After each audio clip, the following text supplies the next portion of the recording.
இப்படி ஒரு நாளை எதிர்பார்க்க முடியாது. இதுக்கு ஒத்தியே எதுவும் கிடையாது.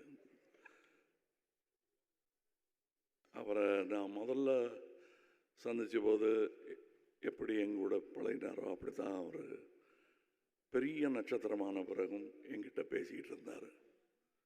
விஜயராஜ், விஜயகாந்த், இது ரெண்டுக்கும் எனக்கு வித்தியாசமே தெரியாமல் வச்சுக்கிட்டதுக்கான காரணம் நான் அல்ல, அவர். அதாவது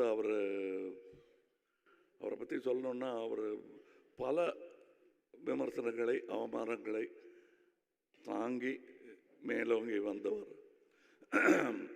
அதுக்காக எந்த காழ்ப்பையும் அவர் வச்சுக்காம தனக்கு ஏற்பட்ட அவமானங்கள் யாருக்கும் ஏற்படக்கூடாது என்பதில் முனைப்பாக இருந்தவர்.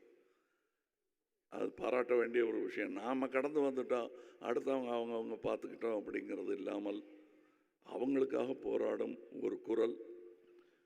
அவர் நட்சத்திரமும் ஆனார் என்பது அவர் உழைப்பில் வந்தது என்றாலும்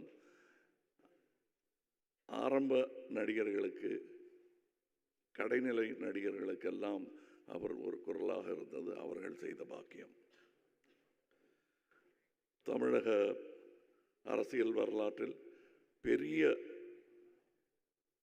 தலைவர்களுக்கெல்லாம் வரும் கூட்டம் இவருக்காகவும் வந்ததை நான் பார்த்தேன். அதில் அவர் சேர்த்த சொத்து என்னால் அதுதான்.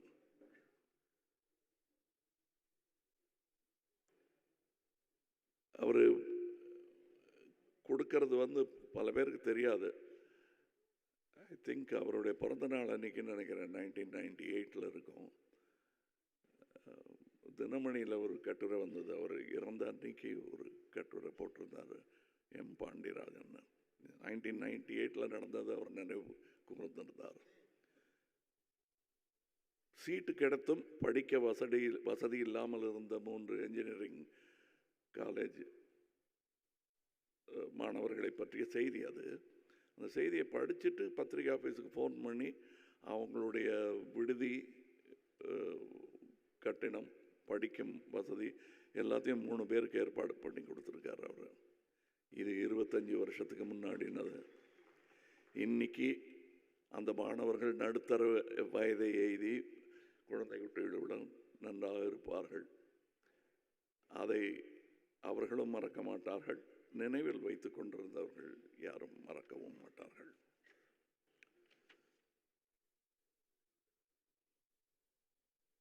எழுபது 80களில் அந்த சமூக அரசியல் கோவங்களை எல்லாம் பிரதிபலிக்கும் ஒரு சினிமா உருவமாக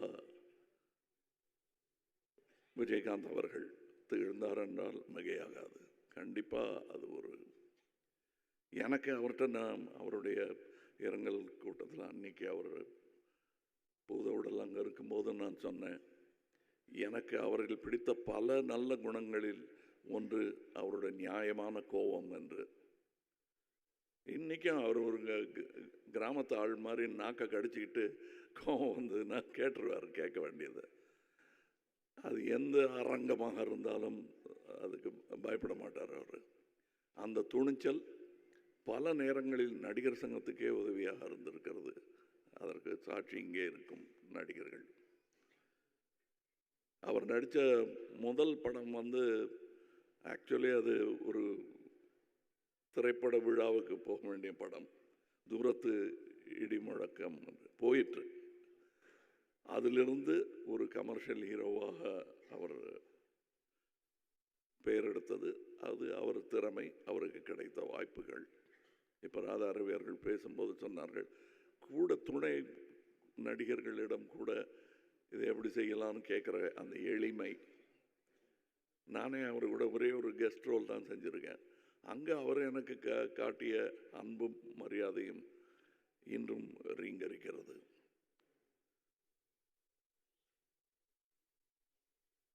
அவருக்கு இருந்த நண்பர்கள் இங்கே கூடியிருக்கிறார்கள். தனக்கு பிடிக்காதவங்களை கூட கூப்பிட்டு பேசிடுவார் அவர். அந்த தைரியம் உண்டு அவருக்கு. அந்த மாதிரியான குணாதிசயங்களை நாம் பிரதிபலிக்கலாம், காப்பி அடிக்கலாம், தப்பு இல்லை. அவர் போல் இல்லை என்று சொல்வது வழக்கம். அவர் போல் இருக்க வேண்டும் என்று முயற்சியாவது செய்வோம். வணக்கம். Good bye Vijayakanth. Good bye captain.